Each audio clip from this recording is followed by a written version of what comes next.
الحمد للہ وکفا والصلاة والسلام علی عباده الذین اصطفى خصوصاً علی افضلهم وخاتم النبیین محمد الامین وعلی آلہ وصحبہ اجمعین اما بعد فقد قال اللہ تبارک وتعالی کما ورد فی سورة الزخرف اعوذ باللہ من الشیطان الرجیم بسم اللہ الرحمن الرحیم حامیم والکتاب المبین انا جعلناہ قرآنا عربیا لعلکم تعقلون وَإِنَّهُ فِي أُمِّ الْكِتَابِ لَدَيْنَا لَعَلِيٌّ حَكِيمٌ وقال تبارک وتعالی کما ورد فی سورة الواقعہ فلا اقسم بمواقع النجوم وإنه لقسم لو تعلمون عظیم انه لقرآن کریم فی کتاب مکنون لا يمسه الا المطهرون تنزيل من رب العالمين وقال عز وجل كما ورد في آخر سورة الفجر بل هو قرآن مجيد في لوح محفوظ صدق الله العظيم رب اشرح لي صدري ويسر لي امري واحلل عقدة من لساني يفقهوا قولي اللهم ربنا الہمنا رشدنا واعذنا من شرور انفسنا اللهم ارنا الحق حقا وارزقنا اتباعه وارنا الباطل باطلا وارزقنا اجتنابه اللهم ارحمنا بالقرآن العظيم واجعله لنا اماما ونورا وهدى ورحمة اللهم ذكرنا منه ما نسينا وعلمنا منه ما جهلنا وارزقنا تلاوته آناء الليل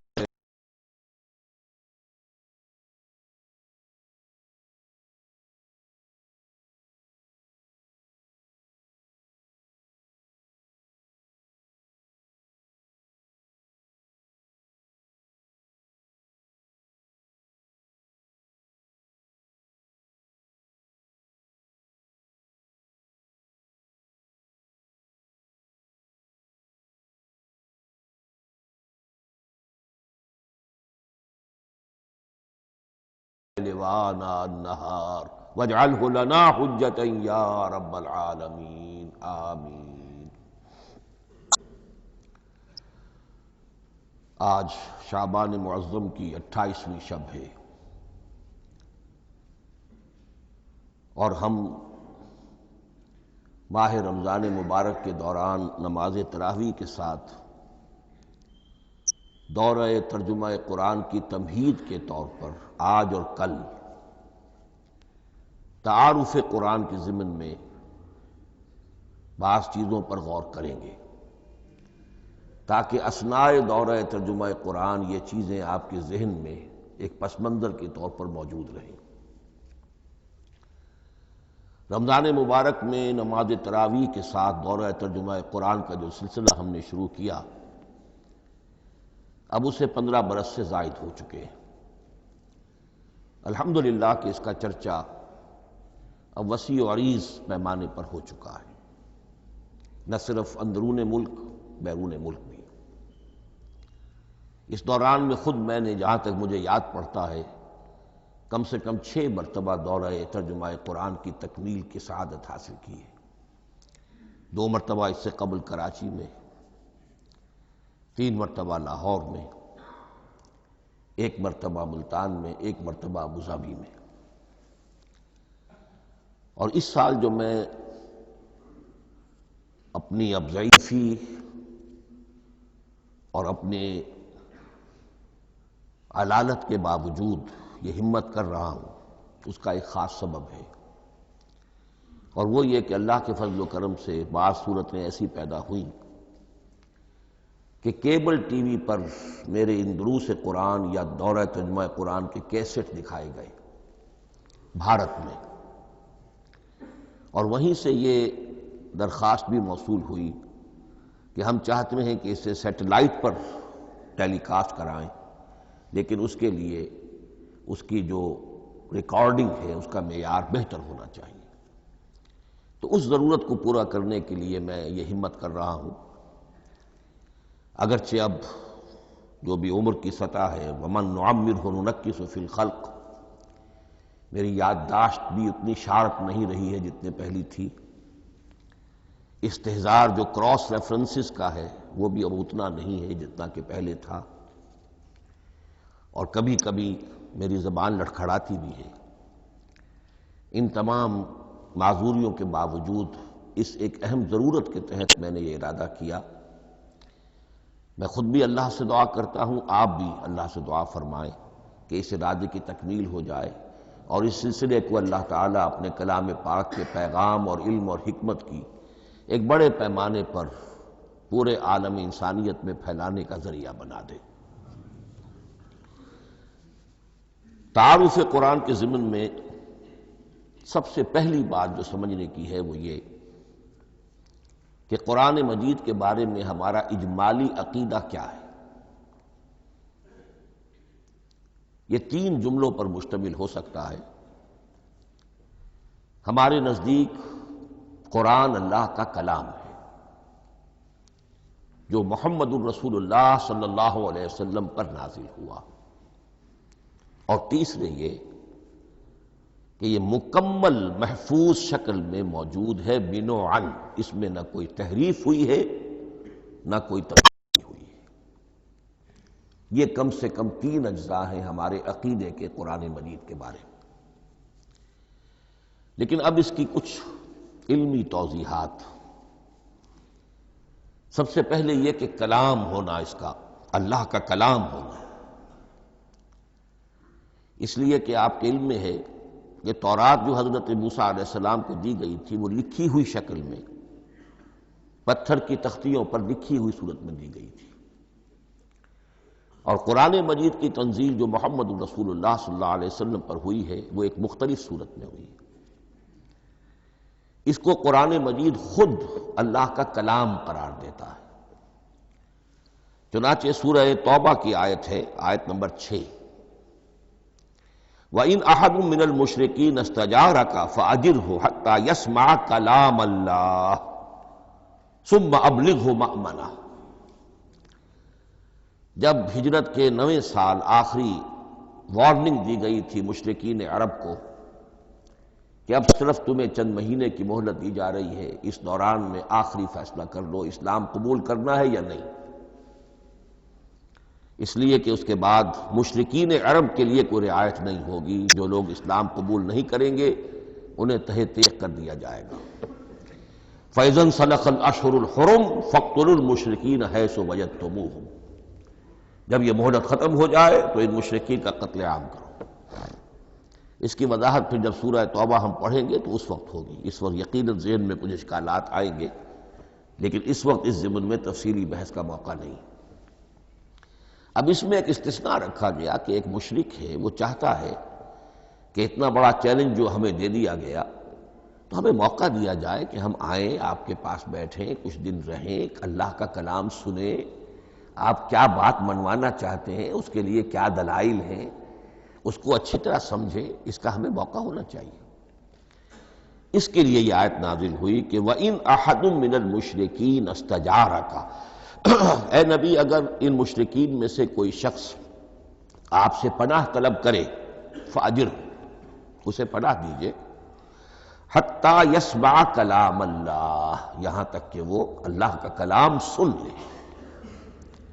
ثُمَّ أَبْلِغْهُ مَأْمَنًا، پھر یہ بھی نہیں کہ اسی وقت اسے کہا جائے کہ تم مانتے ہو یا نہیں مانتے، نہیں، پھر اسے اس کے امن کے مقام پر پہنچا دو۔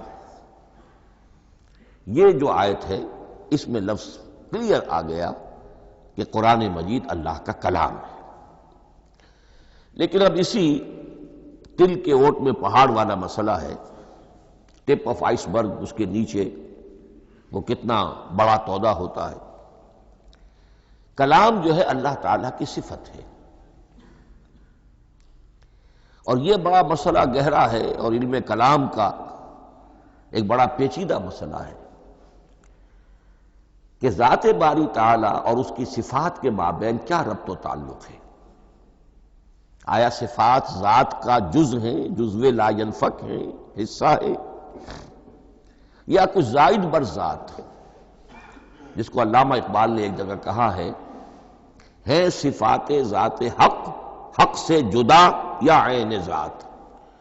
یہ ہمارے علم کلام کا ایک بڑا پیچیدہ مسئلہ ہے، لیکن یہ کہ اس میں متکلمین کا جو تقریباً اجماعی فیصلہ ہے وہ دو لفظوں میں آتا ہے، لا عین ولا غیر۔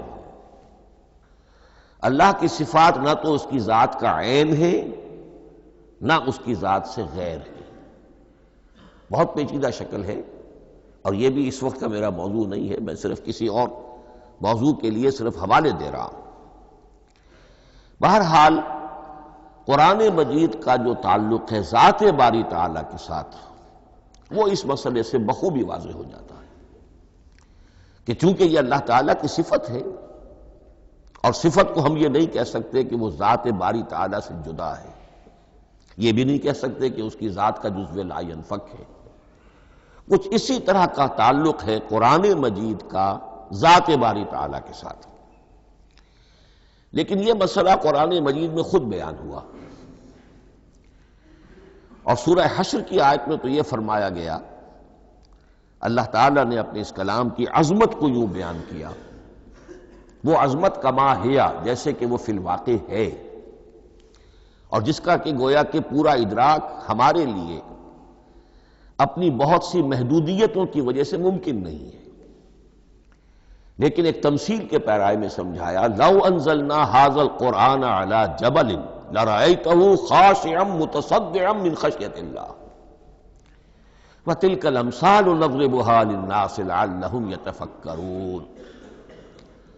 اگر ہم نے اس قرآن کو کسی پہاڑ پر اتار دیا ہوتا تو تم دیکھتے کہ وہ دب جاتا اور پھٹ جاتا اللہ کے خوف سے۔ اور یہ مثالیں ہیں جو ہم لوگوں کے لیے بیان کرتے ہیں تاکہ وہ غور کریں، تدبر کریں، سمجھیں۔ ما لا یدرک کلہ لا یترک کلہ، اگرچہ بتمام و کمال عظمت قرآن کا فہم ان کے لیے ممکن نہیں ہے، لیکن کسی درجے میں تو کچھ انعکاس اس کا ہو جائے، کچھ اندازہ ہو جائے، انسان اپنی ذہنی سطح کے اعتبار سے، اس کی مناسبت سے کسی درجے میں عظمت قرآن کا اندازہ کر لے، تو اللہ تعالیٰ کے ان الفاظ کو سامنے رکھے کہ لو انزلنا ھذا القرآن علی جبل لرأیتہ خاشعا متصدعا من خشیۃ اللہ۔ اب اس آیت کو سمجھنے کے لیے سورہ اعراف کی آیت نمبر 143 کو سمجھنا ہوگا، اسی اصول کے تحت کہ القرآن یفسر بعضہ بعضا، قرآن کا ایک حصہ دوسرے حصے کی تشریح کرتا ہے۔ وہاں یہ واقعہ بیان ہوا ہے کہ حضرت موسیٰ علیہ السلام کو جب اللہ تعالیٰ نے کوہ طور پر طلب فرمایا 30 راتوں کے لیے، جس میں بعد میں 10 کا اضافہ کر کے وہ ایک 40 رات کا ایک کورس بنا، دن رات، اس موقع پر جو مخاطبہ الہی، مکالمہ الہی سے مشرف ہوئے حضرت موسیٰ علیہ السلام، تو ان کی آتش شوق بھڑکی اور انہوں نے بڑی جرأت کر کے یہ درخواست کر دی، رب ارنی انظر الیک، پروردگار مجھے اپنا دیدار بھی عطا فرما، مجھے موقع عنایت فرما، میں تجھے دیکھ سکوں۔ یہ ان کی وہ آتش شوق کا مسئلہ ہے، لیکن جواب کیا ملا؟ لن ترانی، تو مجھے ہرگز نہیں دیکھ سکتے، ولکن انظر الی الجبل فإن استقر مکانہ فسوف ترانی۔ لیکن ظاہر بات ہے کہ حضرت موسیٰ علیہ السلام کو بات سمجھانے کے لیے کچھ مشاہدہ بھی کرانا تھا۔ فرمایا تم مجھے نہیں دیکھ سکتے، البتہ اس سامنے کے پہاڑ پر نگاہ جماؤ، ہم اس پر اپنی ایک تجلی ڈالیں گے۔ یہ اگلی الفاظ کے اندر وضاحت ہے، میں یہاں پہلے سے بیان کر رہا ہوں سمجھانے کے لیے۔ اگر وہ پہاڑ ہماری اس تجلی کو، تجلی کسے کہتے ہیں؟ جلا، روشنی، تو اللہ تعالیٰ کی طرف سے کوئی خاص اس کے نور کا جب پرتو ہوتا ہے کسی شے پر تو وہ اس کی تجلی ہے۔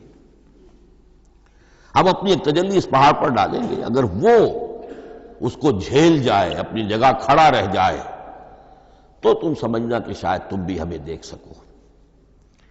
فلما تجلی ربہ للجبل، اب یہاں وہ لفظ آ گیا، جب اللہ نے تجلی اپنی پہاڑ پر ڈالی، جعلہ دکا وخر موسیٰ صعقا، وہ پہاڑ ریزہ ریزہ ہو گیا اور حضرت موسیٰ بے ہوش ہو کر گر گئے۔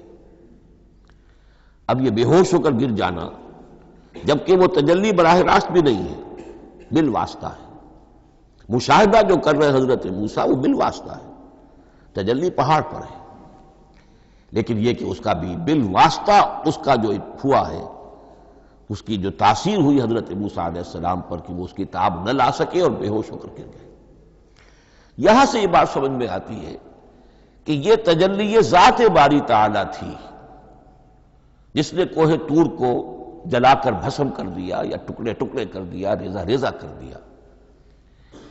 اب ذات الہی کے ساتھ جو تعلق ہے کلام الہی کا، اور یہ صفت جو لا عین ولا غیر کے درجے میں ہے ذات کے ساتھ، تو وہی تاثیر اس کلام الہی کی بھی ہے۔ لو انزلنا هذا القرآن على جبل لرأيته خاشعا متصدعا من خشية الله وتلك الامثال نضربها للناس لعلهم يتفكرون۔ اس حقیقت کو اس دور میں میں اپنے مطالعے کی محدودیت کا اعتراف کرتے ہوئے عرض کر رہا ہوں کہ میرے نزدیک جس قدر پرشکوہ انداز میں علامہ اقبال نے بیان کیا ہے، اسی کیفیت کو وہ شاید اس کی کوئی مثال نہ مل سکے۔ فاش گویم آنچ در دل مزمرست، یہ کتابیں نیست چیزیں دیگر است۔ میں صاف ہی کہہ دیتا ہوں جو میرے دل میں چھپی ہوئی بات ہے۔ فاش گویم آنچ در دل مزمرست، یہ کتابیں نیست، اس قرآن کو کتاب نہ سمجھنا، یہ کچھ اور شے ہے، چیزیں دیگر است۔ اب وہ چیزیں دیگر کیا ہے؟ وہی جو میں نے عرض کیا، ذات باری تعالی اور کلام کا صفت باری تعالی ہونا، اس کے بنا پر جو مناسبت ہے، جو قرب ہے، جو مشابہت ہے۔ مثل حق پنہاؤ ہم پیداستو، زندہ و پائندہ و گویاستو۔ اس کلام میں اللہ تعالیٰ کی ساری صفات کا انعکاس موجود ہے۔ یہ بات ویسے بھی سمجھ میں آتی ہے، کوئی شخص ذرا گفتگو کرے، چند جملے جب وہ ادا کرے گا اپنی زبان سے، تو معلوم ہو جائے گا کہ اس کے فہم کا، اس کی دانش کا، اس کے مطالعے کا حدود اربع کیا ہے اور اس کے ذہن کی سطح کیا، سمجھ میں آ جائے گی بات۔ اس لیے کہ کلام جو ہے وہ متکلم کی پوری شخصیت کی عکاسی کر رہا ہوتا۔ تانت باجی راگ پایا، چند جملے کسی نے کہا، پتہ چل گیا کہ یہ کس سطح کے آدمی ہے، علمی اعتبار سے، معلوماتی اعتبار سے، تہذیبی اعتبار سے، کلچرڈ ہیں یا نہیں ہیں، یہ ساری باتیں چند جملوں میں واضح ہو جائیں گی۔ تو اللہ تعالیٰ کی بھی جملہ صفات کا عکس اس قرآن میں موجود ہے۔ ان میں سے جن چند چیزوں کا ذکر علامہ نے شعر میں کیا، وہ جو سورہ حدید کی آیت ہے، هو الاول والآخر والظاہر والباطن، اللہ الظاہر بھی ہے، الباطن بھی ہے۔ اتنا ظاہر کہ اس سے زیادہ ظاہر کوئی شے نہیں، اور اتنا باطن کہ اس سے زیادہ چھپی ہوئی کوئی شے نہیں۔ اسی لیے حضور سے جو منقول ہیں الفاظ کہ پروردگار انت الظاہر فلیس فوقک شیء وانت الباطن فلیس دونک شیء، یہی کیفیت قرآن کی ہے۔ مثل حق پنہاؤ ہم پیداستو، پنہا بھی ہے ظاہر بھی ہے، جیسے ذات باری تعالی، اور جیسے اللہ تعالیٰ کی شان ہے جو آیت الکرسی کے شروع میں آئی، الحی القیوم۔ مثل حق پنہاؤ ہم پیداستو، زندہ ہو پائندہ ہو گویاستو۔ یہ قرآن جو ہے اللہ تعالیٰ کی صفات کا ایک عکس اپنے اندر رکھتا ہے۔ اس سے ذرا آگے چلیے، کلام کے بارے میں۔ اب کلام الہی ظاہر بات ہے کہ صفت ہے، اور صفت قدیم ہے۔ اللہ کی صفات حادث نہیں ہے، اللہ کی ذات بھی قدیم ہمیشہ سے ہے، اور اس کی صفات بھی قدیم ہمیشہ سے۔ اور یہ جو کلام الہی ہے ظاہر بات ہے کہ یہ جو ہماری زبان کے حروف و اصوات ہیں، کلام الہی تو ان سے منزہ ہے، مبرہ ہے، ماورا ہے، اعلیٰ ہے، عرفہ ہے۔ ہماری زبانوں کے حروف و اصوات، الفابیٹس جگہ جگہ تبدیل ہو جائیں گے، انگریزی کے کچھ اور ہیں، اردو کے کچھ اور ہیں، عربی کے کچھ اور ہیں۔ کلام الہی ان تمام سے آگاہ، عرفہ، منزہ اور مبرہ ہے۔ یہ کلام الہی جب بھی نازل ہوا ہے، ظاہر بات ہے حضرت موسیٰ پر اگر کتاب اتاری گئی وہ بھی علم الہی سے آئی، لیکن وہ عبرانی زبان میں آئی۔ حضرت عیسیٰ علیہ السلام پر انجیل اتاری گئی، ہم یقین سے نہیں کہہ سکتے، دو میں سے کسی ایک زبان میں اتاری گئی ہوگی، یا عبرانی ہوگی، اس لیے کہ شام کے جس علاقے میں، فلسطین کے جس علاقے میں ان کی پیدائش ہوئی اور جہاں وہ دعوت و تبلیغ کے لیے گھومتے رہے، اس کے عوام کی زبان تھی آرامی اور خواص کی زبان تھی عبرانی، ہیبریو۔ تو یا تو وہ بھی تورات کی طرح عبرانی ہی میں نازل ہوئی تھی یا آرامی میں ہوگی، لیکن اب کوئی نسخہ نہ ہیبریو کا، کوئی قدیم نسخہ دنیا میں موجود ہے، نہ آرامی کا۔ جو سب سے پرانا نسخہ ملتا ہے انجیل کا وہ اس کا ترجمہ ہے، لیٹن زبان کا ترجمہ ہے یا گریک ترجمہ ہے، اصل کوئی نہیں۔ بہرحال جب وہ کلام الہی محمد الرسول اللہ پر نازل ہوا، اب اس نے حروف و اصوات کا وہ جامہ پہنا کہ جو عربی زبان کے ہیں۔ یہی وجہ دیکھیے، میں نے جو آیت سورہ حامیم، یہ جو سلسلہ سور ہے اس میں سے سورہ زخرف کی آیت جو میں نے آپ کو سنائی، حامیم والکتاب المبین انا جعلناہ قرآنا عربیا لعلکم تعقلون، ہم نے بنا دیا ہے اپنے اس کلام کو قرآن عربی، اس کو عربی حروف و اصوات کا جامہ ہم نے پہنا دیا ہے۔ انا جعلناہ قرآنا عربیا لعلکم تعقلون، کہ چونکہ مخاطب اول جو قوم تھی امیین، ان کی زبان عربی تھی، لعلکم تعقلون، تاکہ تم اس کو سمجھ سکو۔ اب اس سے آگے چلیے، اصل قرآن مجید کے 3 مقامات سے معلوم ہوتا ہے، اصل قرآن اللہ کے پاس ہے۔ یہ قرآن جو ہمارے پاس ہے، مصحف ہے، مصحف عثمان رضی اللہ تعالی عنہ، یہ اس قرآن کی مصدقہ نقل ہے۔ اصل قرآن کہاں ہے؟ ایک جگہ فرمایا بل ہوا قرآن مجید فی لوح محفوظ، لوح محفوظ میں ہے، اصل قرآن وہاں ہے۔ اسی طریقے سے اسی سورہ زخرف کی اگلی آیت کیا ہے؟ ہم نے اسے عربی قرآن بنا کر اتارا، لیکن اصل قرآن کیا ہے؟ وَإِنَّهُ فِي أُمِّ الْكِتَابِ لَدَيْنَا لَعَلِيٌّ حَكِيمٌ، حقیقت میں تو یہ ام الکتاب میں ہے جو ہمارے پاس ہے، اور علی ہے، بہت بلند، حکیم، بڑی حکمت والا، یا محکم، مضبوط۔ حکیم کے دونوں معنی ہیں۔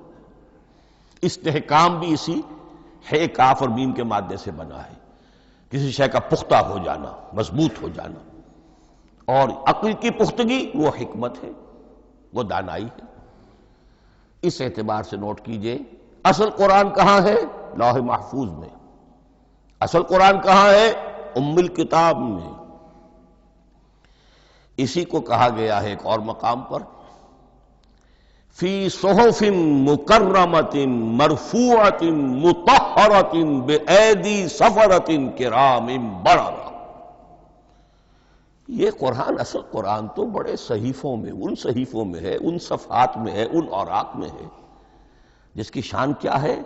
مکرمۃ، جن کی انتہائی تعظیم کی جاتی ہے، مطہرۃ، نہایت پاک صحیفے، فی صحف مکرمۃ، مرفوعۃ، بلند و بالا، مطہرۃ، بِأَيْدِي سَفَرَةٍ كِرَامٍ بَرَرَةٍ، ان فرشتوں کے ہاتھ میں جو بہت باعزت، بہت اونچے درجے کے، ان کے ہاتھوں میں ہے، وہ لوگ ہیں کہ جن کی تحویل میں ہے یہ کلام پاک، فی صحف مکرمۃ مرفوعۃ مطہرۃ بایدی سفرۃ کرام بررہ۔ اب اسی کو بیان کیا ہے سورہ واقعہ میں، فلا اقسم بمواقع النجوم، تو نہیں، میں قسم کھاتا ہوں ستاروں کے ڈوبنے کی جگہ کی، وَإِنَّهُ لَوْ تَعْلَمُونَ لَقَسَمٌ عَظِيمٌ، وَإِنَّهُ لَقَسَمٌ لَوْ تَعْلَمُونَ عَظِيمٌ، اور اگر تم جان سکتے تو یہ بہت بڑی قسم ہے جو ہم نے کھائی ہے، بہت بڑی گواہی ہے جو ہم نے پیش کی ہے۔ اب تدریجاً اس کا انکشاف ہو رہا ہے۔ یہ آج جو تصور ہے بلیک ہولز کا، اس سے کچھ اندازہ ہوتا ہے یہ ستارے کہاں ڈوب جاتے ہیں، بڑے بڑے ستارے نسیم منسیہ ہو جاتے ہیں، ستارے نہیں، پوری گیلیکسیز اس میں گم ہو جاتے ہیں، وہ مقبرے ہیں بڑی بڑی گیلیکسیز کے۔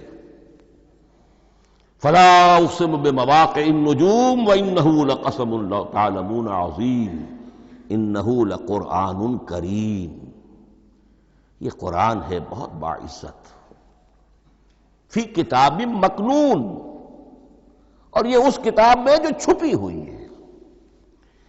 یہ لؤلؤ مکنون کا لفظ آتا ہے قرآن مجید میں، جیسے موتی ہوتے ہیں انہیں چھپا کر رکھا جاتا ہے ڈبیوں میں، مخملی ڈبیوں کے اندر موتیوں کو، اسی طریقے سے فی کتاب مکنون لا یمسہ الا المطہرون، وہ صحیفے بھی بہت مطہرہ تھے اور ان کو چھو نہیں سکتے مگر وہی جو انتہائی پاک ہیں، ملائکہ مقربین، جن کے قریب سے بھی ہو کر معصیت یا گناہ کا کوئی تصور تک نہیں گزر سکتا، وہ ہیں جو اس کو چھوتے ہیں، ان کے ہاتھوں میں ہے، ان کی تحویل میں ہے۔ یہ ہے وہ چیزیں کہ جس سے اندازہ ہوا کہ اصل قرآن کہاں ہے۔ یہ جو ہمارے پاس ہے در حقیقت یہ نقل مطابق اصل ہے، مصدقہ نقل ہے۔ اب اس میں آپ سے عرض کر دوں کہ ایک بہت خوبصورت بات ہمیں جو ملتی ہے،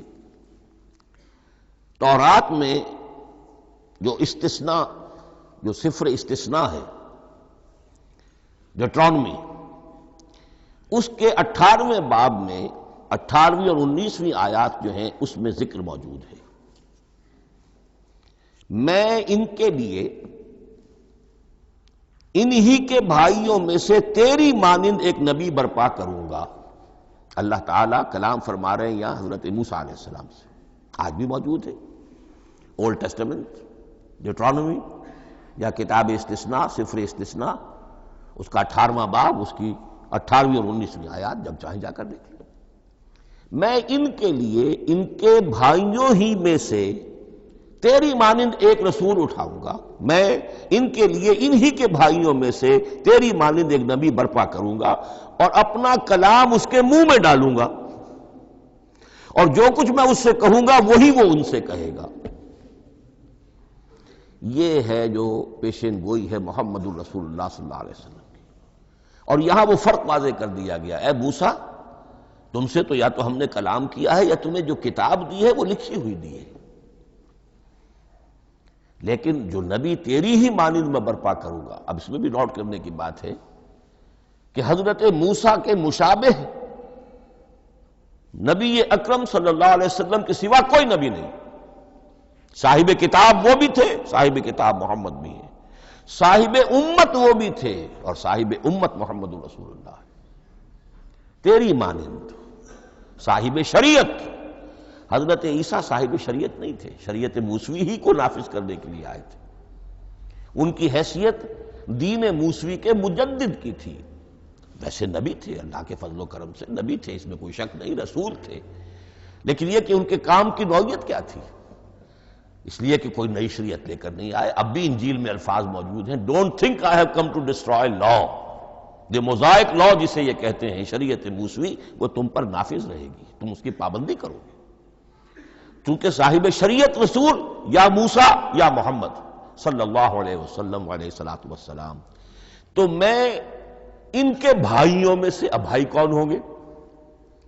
ظاہر بات ہے بنی اسرائیل، ان کے کزنز کون ہیں؟ بنی اسماعیل۔ بنی اسرائیلی تو جو بھی نبی ہے وہ انہی میں سے ہے، ان کے بھائیوں میں سے، تو بھائی تو ہوگا، ان کا کزن ہوگا۔ اب وہ کون ہے؟ بنی اسماعیل۔ آپ نے ابھی سنا ہوگا جب پیس ٹریٹی ہوئی تھی اور کلنٹن صاحب آئے تھے، اور وہاں جب شاہ حسین جو ہیں اردن کے وہ بھی آئے اور بغل گیر ہوئے تھے، اسرائیل کے وزیر اعظم تھے، تو اس وقت یہ لفظ استعمال کیا تھا صدر کلنٹن نے کہ آپ لوگ تو آپس میں کزنز ہیں، لفظ کزن استعمال کیا تھا۔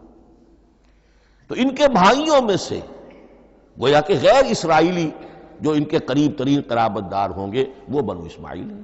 تیرے مانند صاحب شریعت نبی میں برپا کروں گا، لیکن اس پر جو میرا کلام اترے گا وہ کس شکل میں اترے گا؟ میں اپنا کلام اس کے منہ میں ڈالوں گا اور پھر وہ جو کچھ کہے گا وہ وہی کہے گا جو میں نے کہا ہے۔ اب اس کے حوالے سے ایک بہت اہم بات سمجھ لیجئے، اور قرآن مجید کے دو اہم مقامات کی وضاحت اس سے ہو جائے گی۔ یہ کلام اللہ، قرآن مجید میں اس کو قول جبرائیل بھی کہا گیا ہے۔ کلام اللہ حضرت جبرائیل کے ذریعے سے جب ادا ہوا ہے تو قول جبرائیل ہے، اور پھر جب وہ محمد الرسول اللہ کی زبانی ادا ہوا تو قول رسول ہے، قول محمد ہے صلی اللہ علیہ وسلم۔ یہ قول اللہ بھی ہے، قول جبرائیل بھی ہے، اور قول محمد بھی ہے بیک وقت۔ یہ بات دیکھیے سورہ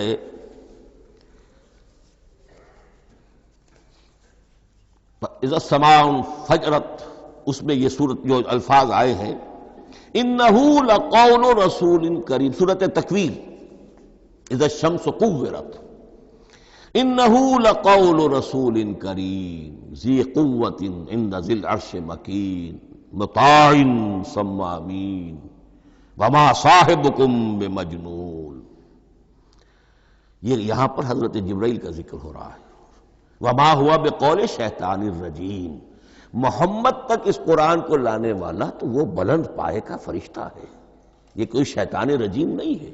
اس لیے کہ مکے والوں نے کہہ دیا تھا ہو سکتا ہے کوئی بدروح آئی ہو محمد پر، اور اس بدروح نے کوئی الٹی سیدھی بات سکھا دی ہو، نہیں۔ انہ لقول رسول کریم، یہاں رسول کریم کون ہے؟ حضرت جبرائیل۔ انہ لقول رسول کریم ذی قوت عند ذی العرش مکین، بڑی قوت والا اور جس کا بڑا اونچا مقام اور مرتبہ ہے عرش والے کے قریب۔ ذی قوت عند ذی العرش مکین مطاع ثم امین، وہ فرشتوں کے مطاع ہیں، فرشتے ان کی اطاعت کرتے ہیں، فرشتوں کے سردار ہیں، اور پھر ساتھ ہی پورے امین ہیں، جبرائیل امین، یہ ہم لفظ استعمال کرتے ہیں۔ اور اس کے بعد آگے جا کے فرمایا وما ہوا بقول شیطان الرجیم، یہ کسی شیطان رجیم کا قول نہیں ہے۔ اب یہاں اس سورہ تکویر میں قرآن کو قول جبرائیل قرار دیا گیا، لیکن سورۃ الحاقہ میں چلیے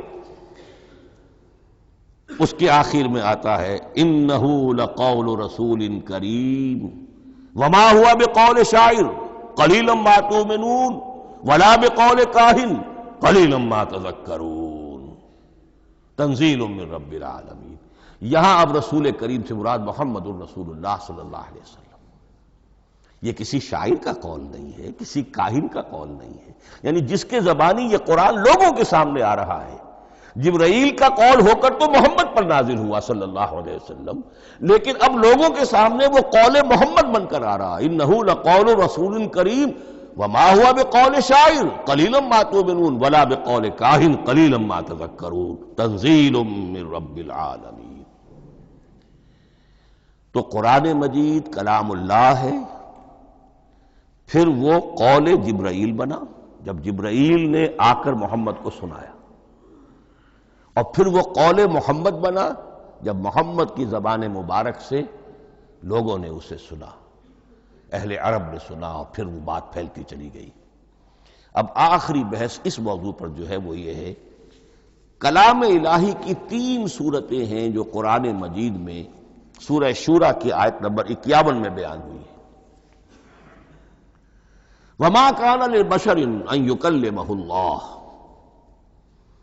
کسی بشر، کسی انسان کی یہ حیثیت نہیں ہے، مقام نہیں ہے کہ اللہ اس سے کلام کرے۔ یہ نہیں کہا کہ اللہ کے لیے ممکن نہیں ہے، نہیں نہیں، اللہ کے لیے تو ہر شے ممکن ہے، لیکن کسی بشر کا یہ مقام نہیں ہے کہ اللہ اس سے کلام کرے، مخلوق ہے، بشر ہے۔ ما کان لبشر ان یکلمہ اللہ الا اب تین شکلیں آئیں، الا وحیا او من وراء حجاب او یرسل رسولا فیوحی باذنہ ما یشاء انہ علی حکیم۔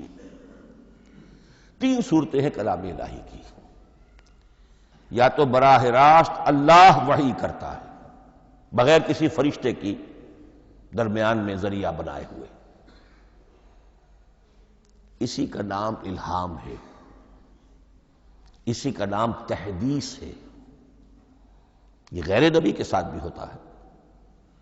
حضور نے فرمایا ہر نبی کی امت میں محدث ہوتے تھے جن سے اللہ کلام کرتا تھا، اور میری امت کا محدث عمر ہے رضی اللہ تعالی عنہ۔ محدث، محدث نہیں، محدث کے معنی ہے علم حدیث کا ماہر۔ امام بخاری محدث ہیں، امام مسلم محدث ہیں۔ محدث تحدیث سے مفعول بنا جس سے بات کی جاتی ہے، محدث۔ اللہ بات کرتا ہے، اللہ دل میں ڈال دیتا ہے، القاء ہو جاتا ہے، الہام ہو جاتا ہے، کوئی فرشتہ درمیان میں نہیں، براہ راست۔ دوسری شکل کلام کی کیا ہے؟ او من ورائے حجاب۔ یہ ہمارے علم کی حد تک صرف حضرت موسیٰ علیہ السلام کی شان ہے، استثنائی شان ہے۔ وَكَلَّمَ اللَّهُ مُوسَىٰ تَكْلِيمًا، اور موسیٰ کے ساتھ تو اللہ نے کلام فرمایا جیسے کہ کلام کیا جاتا ہے۔ فرق کیا تھا؟ من ورائے حجاب، پردہ تھا، دیکھ نہیں سکتے تھے، تبھی تو ان کی وہ آتش شوق بھڑکی تھی۔ کیا قیامت ہے کہ چلمن سے لگے بیٹھے ہیں، صاف چھٹتے بھی نہیں، سامنے آتے بھی نہیں، کلام بھی فرما رہے ہیں، لیکن یہ کہ بات مجھے دیدار عطا کرنے کے لیے تیار نہیں، رب ارنی انظر الیک۔ لیکن یہ جو کلام ہے ہمارے علم کی حد تک براہ راست اس دنیا میں حضور سے ہوا ہے معراج کی شب، لیکن وہ 7ویں آسمان پر ہوا۔ اس دنیا میں ہمارے علم کی حد تک یہ کلام براہ راست من ورائے حجاب صرف حضرت موسیٰ علیہ السلام کی استثنائی شان ہے۔ اور تیسرا ہے او یرسل رسولا فیوحی باذنہ ما یشاء، یا تیسری صورت یہ کہ اللہ کسی پیغامبر کو بھیجتا ہے جو وحی کرتا ہے جو اللہ چاہتا ہے۔ یہ تیسری شکل ہے وحی کی۔ قرآن مجید اس تیسری شکل میں نازل ہوا ہے محمد الرسول اللہ صلی اللہ علیہ وسلم پر۔ حضور کو جو الہام ہو جاتے تھے، جو حضور کو القاء ہو جاتا تھا، جو آپ کے دل میں براہ راست اللہ کی طرف سے وحی آتی تھی، وہ قرآن میں شامل نہیں ہے۔ اگرچہ حضور کے خواب بھی سچے تھے، وہ بھی اللہ کی طرف سے ہوتے تھے، شیطان کی آمیزش نہیں ہو سکتی تھی، لیکن یہ بھی قرآن میں شامل نہیں ہے۔ قرآن میں شامل ہے تیسری قسم کی وحی، او یرسل رسولا، پھر ہم بھیجتے ہیں ایک پیغامبر کو فرشتوں میں سے۔ اللہ یصطفی من الملائکۃ رسلا ومن الناس، اللہ چن لیتا ہے فرشتوں میں سے بھی اپنا پیغامبر اور انسانوں میں سے بھی۔ تو فرشتے کے ذریعے سے ایک فرشتہ جو اللہ سے لیتا ہے اور انسان رسول انسان تک پہنچا دیتا ہے۔ اب وہ رسول انسان، رسول بشر جو ہے وہ اپنے ہم نوع ہم جنس لوگوں کو پہنچاتا ہے۔ تو اللہ یصطفی من الملائکۃ رسلا ومن الناس، یہاں وہی بات فرمائی او یرسل رسولا فیوحی باذنہ ما یشاء، پھر وہ وحی کرتا ہے اللہ کے حکم سے جو اللہ چاہتا ہے۔ یہ کلام الہی کی یہ تیسری شکل ہے جو محمد الرسول اللہ صلی اللہ علیہ وسلم پر نازل ہوا، اور وہ ہے قرآن حکیم۔ اب ایک اور بحث جو علمی ہے وہ یہ ہے کہ حضور پر جو اس کا نزول ہوا اس کی کیفیات کیا تھی۔ دو الفاظ استعمال ہوتے ہیں، انزال بھی اور تنزیل بھی۔ ان دونوں میں فرق کیا ہے اس کو نوٹ کر لینا چاہیے۔ لغوی اعتبار سے جان لینا چاہیے، نزل ینزل کسی کا خود اترنا، نازل ہونا، اترنا۔ انزل ینزل دفعتاً اتار دینا، کسی اور نے کسی شے کو دفعتاً نیچے اتار دیا۔ یہی مفہوم نزلہ کے ساتھ بے لگ جائے تو آ جاتا ہے، با کے ساتھ نزلہ بہی، یہ اتارنے کے مفہوم میں آئے گا۔ لفظی ترجمہ یہ بھی کر سکتے وہ اترا اس شے کے ساتھ، نزلہ بہ الروح الامین، اس کو لے کر نازل ہوا خود روح الامین فرشتہ، علی قلبک، اے محمد صلی اللہ علیہ وسلم آپ کے قلب مبارک پر۔ تو نزلہ بے اور انزال اس کے معنی ایک ہی ہے، لیکن اگلا لفظ ہے تنزیل، نزل ینزل تنزیلا، اس کے معنی ہے رفتہ رفتہ، تدریجاً، نجمن نجمن، تھوڑا تھوڑا کر کے، وقفے وقفے سے اتارنا۔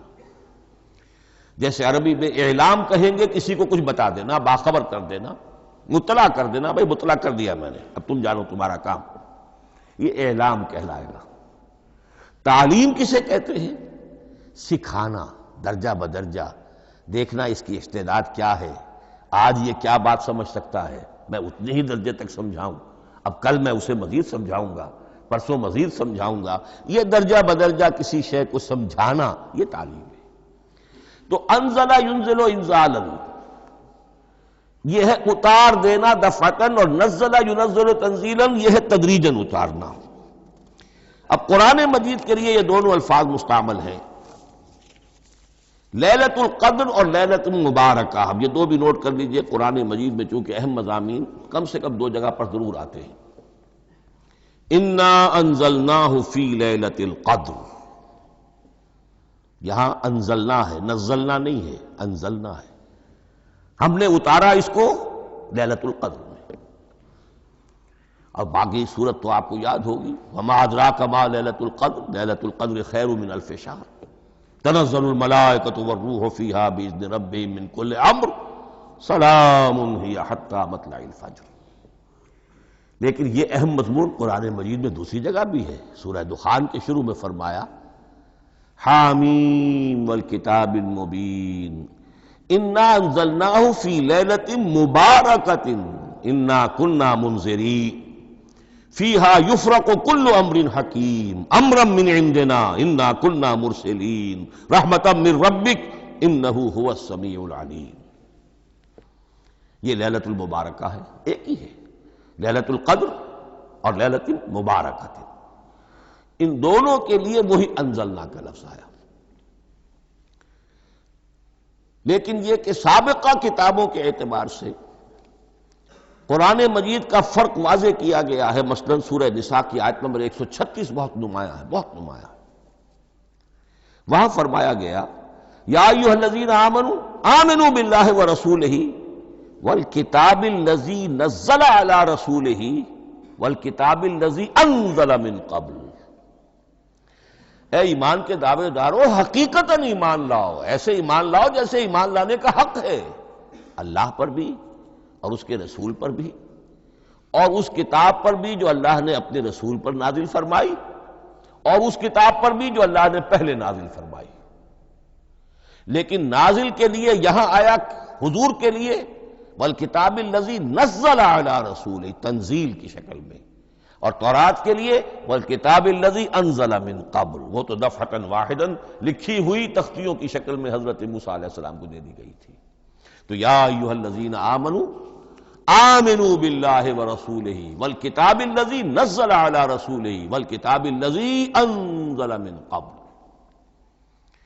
یہ جو تنزیل ہوئی ہے حضور پر، یعنی لیلۃ القدر میں جو رمضان مبارک میں ہے، پورا قرآن لوح محفوظ سے، کتاب مکنون سے، ام الکتاب سے نقل کر کے اتار دیا گیا سمائے دنیا تک، پہلا آسمان جسے ہم کہتے ہیں سمائے دنیا، وہ آسمان جو قریب ترین ہے دنیا کے، وہاں سے اب یہ درجہ بدرجہ تھوڑا تھوڑا، چند آیتیں، چند سورتیں، پھر آیتیں، پھر سورتیں، یہ نازل ہوا محمد الرسول اللہ صلی اللہ علیہ وسلم پر۔ گویا کہ پہلا مرحلہ انزال کا ہے، پورا قرآن لوح محفوظ یا کتاب مکنون یا ام الکتاب سے نقل کر کے اتار دیا گیا سمائے دنیا تک، یہ ہے انزل ینزل انزالا، انا انزلناہ فی لیلۃ القدر انا انزلناہ فی لیلۃ مبارکہ۔ لیکن محمد الرسول اللہ پر یہ نازل ہوا اب تھوڑا تھوڑا، نجمن نجمن، درجہ بدرجہ تدریجاً، یہ ہے تنزیل۔ اس تنزیل کی حکمت قرآن مجید میں بیان ہوئی ہے، اور اس اعتبار سے کہ اہل عرب نے، اہل مکہ نے اعتراض کیا تھا کہ یہ پورا قرآن کیوں نہیں محمد ایک ہی مرتبہ پیش کر دیتے صلی اللہ علیہ وسلم۔ اس میں جو چیز مضمر تھی وہ یہ تھی کہ چونکہ یہ حقیقت میں اللہ کا کلام نہیں ہے، یہ محمد کا اپنا کلام ہے، تو کوئی شاعر دنیا میں ایسا نہیں ہے جو ایک دم اپنا پورا دیوان دے دے۔ وہ تو ساری عمر میں تھوڑا تھوڑا، آج غزل کہی، کل قصیدہ کہا، پرسوں کچھ اور کہا، پھر وہ جمع ہوتا ہے تو وہ دیوان بنتا ہے۔ اسی طریقے سے تو یہ کر رہے ہیں۔ اگر یہ اللہ کا کلام ہوتا تو بیک وقت آ جاتا۔ یہ تو ذرا محنت کرتے ہیں، کچھ اس کے اندر اس کو اپنی محنت سے کوشش کر کے کچھ موضوع کرتے ہیں، کلمات، الفاظ، اور اس طریقے سے رفتہ رفتہ لے کر آ رہے ہیں۔ اس لیے ان کا اعتراض نقل ہوا ہے یہ وَقَالَ الَّذِينَ كَفَرُوا لَوْلَا نُزِّلَ عَلَيْهِ الْقُرْآنُ جُمْلَةً وَاحِدَةً، انہوں نے کیوں نہیں اترا یہ قرآن پورا کا پورا ایک ہی بار؟ یہ اعتراض تھا۔ اس اعتراض کے جو جوابات دیے گئے ہیں وہ نوٹ کیجئے کہ لوگوں کے حق میں یہ مفید ہے، یہ پورے قرآن کا تحمل ایک وقت میں کر نہیں سکتے۔ یہ پورا قرآن تو ایک ہی مرتبہ اگر پہاڑ پر بھی اتار دیا جاتا تو وہ پھٹ جاتا، دب جاتا۔ وَقُرْآنًا فَرَقْنَاهُ لِتَقْرَأَهُ عَلَى النَّاسِ عَلَى مُكْثٍ وَنَزَّلْنَاهُ تَنزِيلًا، سورہ بنی اسرائیل آیت 106۔ یہ وہ قرآن ہے جس نے ہم نے جس کو ٹکڑے ٹکڑے کر کے، فرق نہ ہو، فرق توڑ دینا، تھوڑا تھوڑا کر کے ہم نے کر دیا، لِتَقْرَأَهُ عَلَى النَّاسِ عَلَى مُكْثٍ، تاکہ آپ اسے پڑھ کر سنائے لوگوں کو وقفے وقفے سے، تاکہ وہ سہار سکیں، سنبھال سکیں، برداشت کر سکیں۔ وَنَزَّلْنَاهُ تَنزِيلًا، اسی وجہ سے ہم نے اسے نازل کیا ہے بطرز تنزیل، بطرز انزال نہیں، بطرز تنزیل۔ وَقُرْآنًا فَرَقْنَاهُ لِتَقْرَأَهُ عَلَى النَّاسِ عَلَى مُكْثٍ وَنَزَّلْنَاهُ تَنزِيلًا۔ ایک حکمت تو ہو گئی عوام کے لیے، ایک حکمت خود رسول کے لیے صلی اللہ علیہ وسلم۔ كَذَلِكَ لِنُثَبِّتَ بِهِ فُؤَادَكَ وَرَتَّلْنَاهُ تَرْتِيلًا۔ اب ذرا نوٹ کیجئے، قلب محمدی کے لیے بھی اس پورے کلام کا ایک دم سہار آسان کام نہیں تھا۔ یہ اس لیے، یہ اسی سورہ الفرقان کی جو آیت کا میں نے ایک حصہ آپ کو سنا دیا تھا، اسی کے اندر اس کا جواب آیا ہے، اسی آیت میں، آیت نمبر 32 ہے یہ سورہ فرقان کی۔ وَقَالَ الَّذِينَ كَفَرُوا لَوْلَا نُزِّلَ عَلَيْهِ الْقُرْآنُ جُمْلَةً وَاحِدَةً، یہ اعتراض ہے۔ جواب کیا ہے؟ كَذَلِكَ لِنُثَبِّتَ بِهِ فُؤَادَكَ، ہم نے یہ اس لیے کیا ہے نبی کہ اس کے ذریعے سے آپ کے دل کو ٹھہراؤ اور جماؤ عطا کریں، یہ ایک دم اس کا اتر جانا۔ اِنَّا سَنُلْقِي عَلَيْكَ قَوْلًا ثَقِيلًا، بڑا بھاری بوجھ ہے، ناقابل برداشت ہے، تاکہ رفتہ رفتہ آپ کا دل، اس کے اندر تقویت بڑھتی چلی جائے، اس کے اندر اور اس کا تحمل جو ہے اس کی صلاحیت بڑھتی چلی جائے۔ كَذَلِكَ لِنُثَبِّتَ بِهِ فُؤَادَكَ وَرَتَّلْنَاهُ تَرْتِيلًا، اسی لیے ہم نے تھوڑا تھوڑا کر کے نازل کیا ہے۔ وَلَا يَأْتُونَكَ بِمَثَلٍ إِلَّا جِئْنَاكَ بِالْحَقِّ وَأَحْسَنَ تَفْسِيرًا، ساتھ ہی فرمایا کہ یہ لوگ جو بھی اعتراض کریں گے ہم اس کا جواب بھی اور بہترین تعویل بھی آپ کو دے دیں گے۔ اب اگلی بحث یہ ہے، یہ قرآن کب اور کہاں نازل ہوا؟ یہ عام معلوماتی شے ہے، اس میں کوئی پیچیدگی نہیں ہے، لیکن اس کی اہمیت ہے، بہت ضروری ہے، وہ میں انشاءاللہ اگلی بحث میں جبکہ قرآن کے سمجھنے کے جو اصول ہیں ان کو بیان کروں گا تو وضاحت سے بات آئے گی۔ یہ کہ یہ عام معلوماتی ایک ہمارے ذہن میں خاکہ رہنا چاہیے، زمان و مکان کا کیا رشتہ ہے قرآن کے ساتھ۔ قرآن نازل کب ہوا؟ ہمارا چونکہ عام طور پر جو معمول ہے، ہم تو جو کرسچین ایرا ہے اس کے حوالے سے ہمارے ذہن کے اندر سارا حساب کتاب ہے، تو سن 610 عیسوی سے لے کر 632 عیسوی تک شمسی حساب سے 22 سالوں میں قرآن نازل ہوا ہے۔ 571 حضور کی ولادت کا سال ہے، 571 عیسوی۔ 610 میں آپ 39 سال کے ہوئے، لیکن قمری حساب سے 40 کے ہو چکے۔ 610 میں قرآن کی تنزیل شروع ہوئی اور 632 میں آپ کا انتقال ہوا۔ 22 برس زمانی اعتبار سے نقشہ ذہن میں رکھیے، اور اسے ہم اگر دوسرے حساب سے کہیں گے تو عام الفیل، وہ جو ابرہہ آیا تھا بیت اللہ کو ڈھانے کے لیے، وہ سال عربوں میں بہت مشہور ہو گیا تھا، اور وہی سال حضور کی ولادت کا ہے۔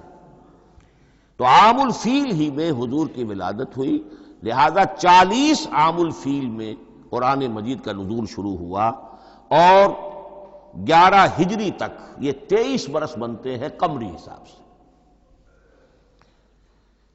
ایک رائے یہ بھی ہے کہ قرآن کا نزول 20 برس میں ہوا ہے، اور اس میں وضاحت یہ ہے کہ پہلے 3 سال اللہ تعالی نے ایک فرشتے کو، حضرت اسرافیل علیہ السلام کو مامور کیا تھا حضور کی تعلیم پر۔ دنیاوی اعتبار سے حضور نے کوئی تعلیم حاصل نہیں کی، آپ امی تھے، آپ نے دنیاوی اعتبار سے کسی کے سامنے زانو تلمس طے نہیں کیا، کہیں کوئی تعلیم حاصل نہیں کی، کہیں کوئی تحصیل علم نہیں کیا، لیکن اللہ تعالیٰ نے علمہ شدید القوا، اللہ تعالیٰ نے جو کچھ انہیں سکھایا ہے، جو علم انہیں عطا کیا ہے۔ تو ایک روایت یہ ہے کہ 3 برس تک، اور اس کے بعد پھر قرآن نازل ہونا شروع ہوا، تو 20 برس تک قرآن نازل ہوا۔ لیکن وہ لوگ بھی مانتے ہیں کہ سورہ علق کی آیتیں نازل ہو چکی تھی، پھر 3 برس کا وقفہ ہے۔ سورہ علق کی آیتیں کیا ہے؟ جو پہلی وحی ہے، اقرأ بسم ربک الذی خلق، خلق الانسان من علق، اقرأ وربک الاکرم الذی علم بالقلم، علم الانسان ما لم یعلم۔ گویا کہ بسم اللہ ہو رہی ہے محمد الرسول اللہ صلی اللہ علیہ وسلم کی تعلیم کی، اور جن گھرانوں میں یہ رواج ابھی تک چل رہا ہو، بسم اللہ بچوں کی کراتے ہیں، ایک تقریب کی شکل میں منعقد کرتے ہیں، ہمارے ہاں یہ رواج تھا، اب ہم چھوڑ چکے ہیں، کہ جو تقریب بھی حضور کی اور صحابہ کی زندگیوں سے ثابت نہ ہو، ہمیں کوشش کرنی چاہیے کہ ان تقریبات کا سلسلہ منقطع کریں۔ ما انا علیہ واصحابی، ہماری تقریبات جو ہیں وہ بس وہیں تک محدود رہنی چاہیے۔ بہرحال وہ جو ایک چلتی ہے روایت، 4 سال 4 مہینے 4 دن کا بچہ یا بچی ہو تو بسم اللہ یہی آیتیں پڑھی جاتی ہیں۔ پڑھ تو نہیں سکتا، انگلی رکھ کر پڑھانے والا کوئی عالم دین بیٹھ جاتا ہے سامنے، وہ نہا دھو کر بچہ یا بچی بیٹھی ہوئی ہے، اور اس کو اقرأ بسم ربک الذی خلق، خلق الانسان من علق، اقرأ وربک الاکرم الذی علم بالقلم، علم الانسان ما لم یعلم۔ اب اس میں تو سارا پڑھنے پر زور ہے، حصول علم پر زور ہے، کسی تبلیغ کا حکم ہی نہیں، ابھی رسالت کا کوئی تذکرہ کچھ بھی نہیں، اس میں تو قیامت کا بھی کوئی ذکر نہیں۔ اب اس کے بعد روایت یہ ہے کہ 3 برس تک پھر حضرت اسرافیل دن رات حضور کے ساتھ رہے ہیں، اور آپ کی تعلیم ہوئی ہے، اور پھر 3 برس کے بعد پھر وحی کا سلسلہ شروع ہوا ہے، واللہ عالم۔ لیکن یہ کہ جب سورہ اقرا نازل ہو چکی ہے، اس کی 5 آیتیں، تو وہ 3 برس بھی اس کا وقفہ شمار ہوں گے، زمانہ نزول پھر وہی 23 برس رہے گا۔ اسی کے ساتھ میں نے عرض کیا تھا کہ دوسری بات یہ کہاں نازل ہوا قرآن۔ ایک لفظ میں تو یہ سمجھ لیجئے یہ حجاز میں نازل ہوا۔ حجاز جزیرہ نماء عرب کا ایک خاص حصہ ہے، پہاڑی سلسلہ، یوں سمجھ لیجئے، اس کو ذہن میں رکھیے۔ جزیرہ نماء عرب جو ہے وہ شمال سے جنوب کی طرف چوڑا ہوتا جاتا ہے، شمال میں شام اور عراق کی طرف جاتا ہے تو وہ تنگ ہے، پھر نیچے چوڑا ہو رہا ہے۔ اس کا جو مغربی ساحل ہے، جس پر جدہ کی بندرگاہ بھی ہے، ینبو کی بھی ہے، اس کے کہیں وہ ایک میدان شروع ہوتا ہے ساحل سے، کہیں وہ بہت مختصر ہے، کہیں خاصا چوڑا ہے، اس کو کہتے ہیں تہامہ۔ پھر ایک پہاڑی سلسلہ ہے، اس کو کہتے ہیں حجاز۔ یہ پہاڑی سلسلہ جو ہے اس کے بعد جو ہے وہ نجد کہلاتا ہے، وہ سطح مرتفع ہے، پلیچو۔ تو یہ 3 حصے ہیں جزیرہ نماء عرب کے جغرافیائی اعتبار سے، اور حجاز کہتے بھی ہیں پردے کو، حاجزن، پردہ جو 2 چیزوں کے درمیان حائل ہو جائے۔ تو یوں سمجھیے کہ یہ فلیٹ ہے نجد کا، اور یہ فلیٹ ہے میدان، یہ ہے تہامہ کا، اور درمیان میں یہ پہاڑی سلسلہ کھڑا ہوا ہے، تو یہ گویا کہ ان دونوں کو جدا کر رہا، یہ حجاز ہے۔ اس حجاز ہی کا شہر مکہ ہے، اس حجاز ہی کا شہر مدینہ ہے، اس حجاز ہی کا شہر طائف ہے، اس حجاز ہی کی آخری ٹپ سمجھ لیجئے تبوک ہے۔ تو حضور صلی اللہ علیہ وسلم کی پوری زندگی آغاز وحی کے بعد سے لے کر وہ اسی علاقے کے اندر، پہلے آپ مکے میں تھے، قرآن مجید کی جو صورتیں اس دور میں نازل ہوئیں یا آیتیں نازل وہ مکیات کہلاتی ہیں۔ پھر آپ نے ہجرت کی، اور ہجرت کر کے جب آپ جا رہے تھے اس دوران میں بھی کچھ قرآن نازل ہوا اثناء ہجرت میں۔ پھر آپ مدینے تشریف فرما ہوئے، اب وہ ہم کہتے ہیں مدنی قرآن، لیکن مدنی قرآن سارا مدینے میں نازل نہیں ہوا۔ آپ کبھی جا رہے کسی مہم پر، کسی جنگ کے لیے، غزوہ بدر کے لیے آ گئے ہیں، تو وہاں جو آیات نازل ہو رہی ہیں وہ مدینے میں تو نہیں ہو رہی۔ براڈ تقسیم تو یہی ہے، مکی مدنی۔ ہجرت سے قبل جو کچھ نازل ہوا وہ مکی، ہجرت کے بعد جو کچھ نازل ہوا وہ مدنی۔ لیکن صرف مدنی کہنا صحیح نہیں ہے۔ اثناء سفر تبوک، اتنا طویل سفر ہے آپ کا، اس کے دوران آتے جاتے قرآن نازل ہوتا رہا۔ لیکن یہ بات نوٹ کر لیجئے کہ پورا قرآن حجاز ہی میں نازل ہوا ہے۔ یہ تمام شہر، یہ تمام علاقہ حجاز کہلاتا ہے۔ ایک اور بحث جو ہم اسی اپنی پہلی نشست میں مکمل انشاءاللہ کر لیں گے، وہ ہے محفوظیت قرآن کی بحث۔ میں نے عرض کیا تھا کہ 3 چیزوں پر ہمارا عقیدہ مشتمل ہے۔ یہ اللہ کا کلام ہے، نمبر 1، نازل ہوا محمد الرسول اللہ پر صلی اللہ علیہ وسلم، اسی لیے ہم نے کلام سے متعلق کچھ مباحث علمی گہرائی میں اتر کر وہ سمجھے، حضور پر اس کے نزول، انزال اور تنزیل کے مختلف مراحل کو سمجھا۔ اب اس کی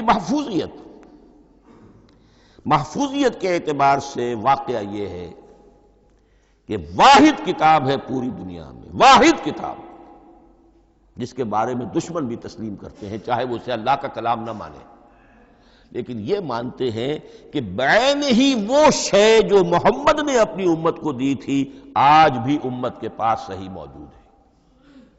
ظاہر بات ہے اگر تو اسے اللہ کا کلام مانے، وہی مانے، تب تو مسلمان ہی ہو گئے۔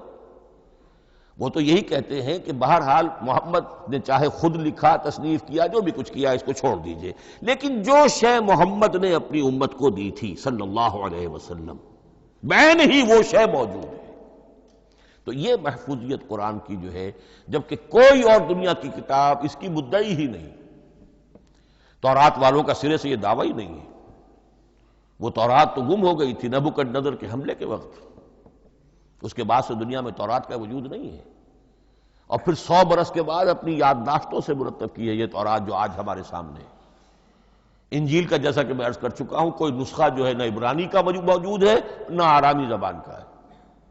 دنیا کی کوئی کتاب نہیں جو دعویٰ کر سکتی ہو یہ قرآن جو شروع ہوتا ہے ذالک الکتاب لا ریب فیہ، یہ دعویٰ دنیا کی کسی اور کتاب نے خود کیا بھی نہیں۔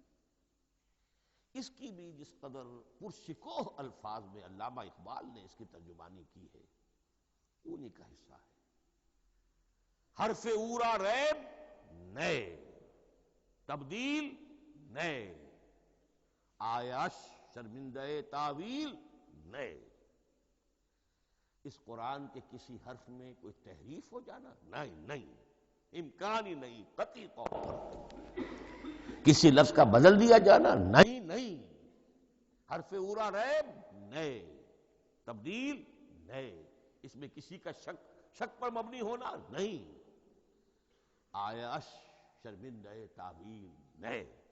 اس کی آیت کوئی بھی ایسی نہیں جسے تروڑا مروڑا جا سکے، یہ اپنی حفاظت خود کرتی ہے۔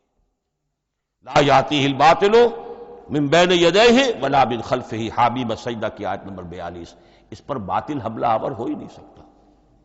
انا نحن نزلنا الذکر وانا لہ لحافظون، ہم ہی نے یہ الذکر نازل کیا ہے اور ہم ہی اس کی حفاظت کرنے والے ہیں۔ جہاں تک پہلے ٹکڑے کا تعلق ہے اس آیت مبارکہ کا، اس میں تو تورات بھی آئے گی۔ تورات کس نے نازل کی؟ اللہ نے نازل کی۔ انجیل کس نے نازل کی؟ اللہ نے نازل کی۔ انا انزلنا التوراۃ فیہا ھدی ونور، یہ سورہ مائدہ میں الفاظ ہیں۔